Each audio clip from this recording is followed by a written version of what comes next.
Hello ভাইয়া, কই তুই? বন্ধুদের সাথে ঘুরতে আসছি। কেন, কি হয়েছে? তুই তোর পকেটে কি রেখেছিলি? কেন, তুই আমার পকেট চেক করেছিস নাকি? আরে শোন তো, কি বল। আমি তোর ঘর গোছানোর সময় তোর পকেটে ধরিনার পাতা পেয়েছি। কেমন না লাগে? রাগ দেখাস কেন? আরে এগুলো তারপর রান্না করার সময় ধনিয়ার পাতাগুলো তরকারিতে দিচ্ছি। এখন আব্বু আম্মু খেয়ে কি সব আবোল তাবোল বলতেছে। কি বলতেছে? বাবা বলতেছে আমি আকাশে উঠতেছি, মা বলতেছে আমি চাঁদের দেশে যাচ্ছি। আর কি কি বলে? বাবা বলতেছে আকাশের উপর দিয়ে নাকি বিয়ের সব যাত্রী যাচ্ছে, মা বলতেছে চাঁদের দেশে নাকি বর দেখতে যাবে। আর কিছু বলে নাই? বলতেছে তো অনেক কিছু। আচ্ছা, বাসায় কি তেঁতুল বা লেবু আছে? ফ্রিজে লেবু আছে।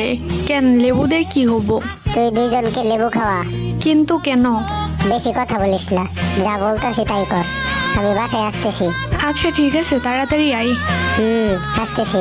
ওই ভাইয়া, তাড়াতাড়ি বাড়িতে আয়, আমারও জানি কেমন কেমন লাগে এখন। তুই ওই খাবার খাইছস নাকি? তোর সাথে কথা বলতে বলতে খাইলাম। কাম সারছে রে।